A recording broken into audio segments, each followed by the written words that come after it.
everyone, this is Esme, and I want to show you some of my pin cushions that I've made and I'm using. Here's one. It's pretty big. I wanted it big because I normally lose them under when I'm sewing.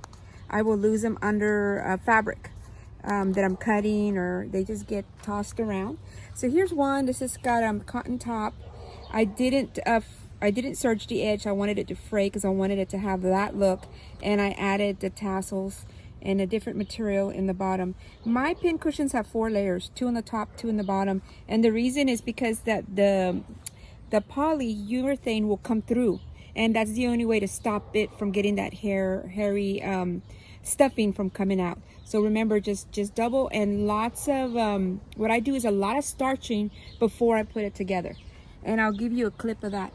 Here's my quilters. Whenever I'm quilting, I needed one because quilting pins need to be longer, and they need to be and they're just different from your regular pins. And so here's another one. This is a regular pin right here, so they're like shorter. The regular pin is shorter and the other one is longer. So these are for my little quilts. What I did is, my granddaughter was collecting these little Shopkins, and then she didn't want them anymore, so I kept them and I use them as decoration on my pin cushions. So if you have any grandchildren that are throwing away little gadgets like that, you can reuse them. This is another one that was made with a double fabric on the bottom and on the top, super starch, and this is embroidery yarn because it's really strong. So get that DC embroidery yarn, embroidery thread, I'm sorry. So if you embroider or cross stitch, that's what you're using. And you can always ask your grandma or anybody who cross stitches if they have any extras. Like this one's a colored one. Here's another one. It's nice and cushy and strong, and I normally can set them up on each other. This one is also a pin cushion.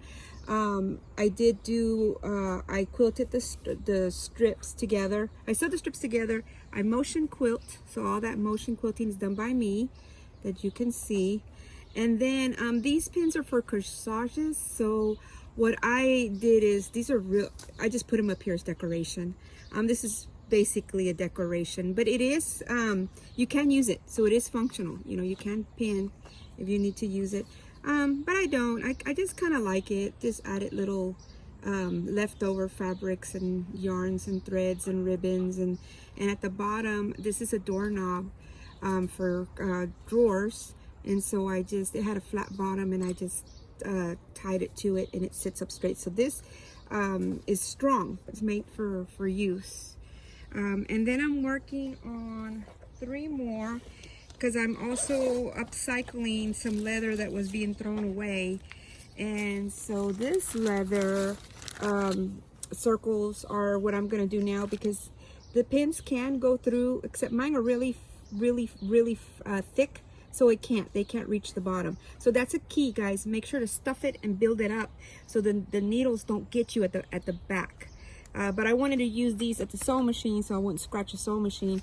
And I cut that. I did that double fabric, like I told you, 2 at the top, 2 in the bottom, sew them together, turn it inside out, super starch everything, really good.